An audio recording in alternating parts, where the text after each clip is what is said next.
Hi, I just hit 100k on Instagram, so to celebrate not being a micro anymore, let's do an above average Q&A. Come get ready with me. Okay, so first question.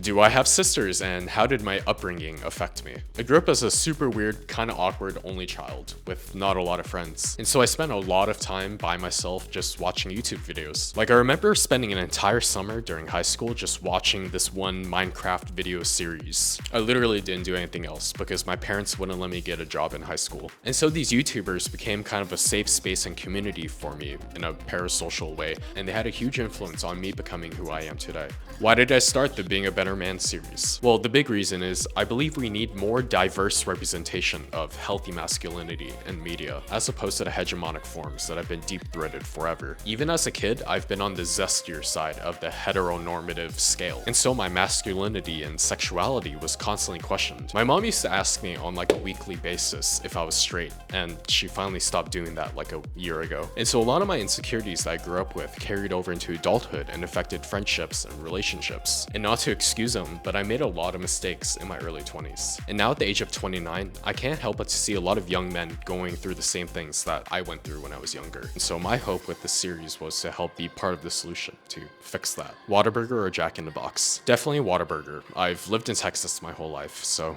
what goals am I working towards right now? When it comes to social media, I'm working on my first long-form YouTube video essay. And then the other big goal is to break 90 in golf. I've been so addicted to golf for the past 5 months, and I'm so bad still. But otherwise, I feel like I've been pretty overwhelmed with the socioeconomic shit happening in the world, so it's kind of hard for me to think about the goals right now. My favorite books. I really love The Will to Change by Bell Hooks because it was like my first introduction into the rest of her work. And so for other books, I've been slowly working on the Constance Wu book, and then also this one that was sent to me by Kayla Yu. Thank you, shout out to you. Do my male friends ever want to make content like me? So there's actually a few guys that I want to shout out right here. Their content, either directly or indirectly, is great representations of healthier forms of masculinity. They're really great people, highly recommend. Are we as men cooked? I don't think so, because I'm forever an optimist, and that's why I make the content that I make. That's why I'm so excited that I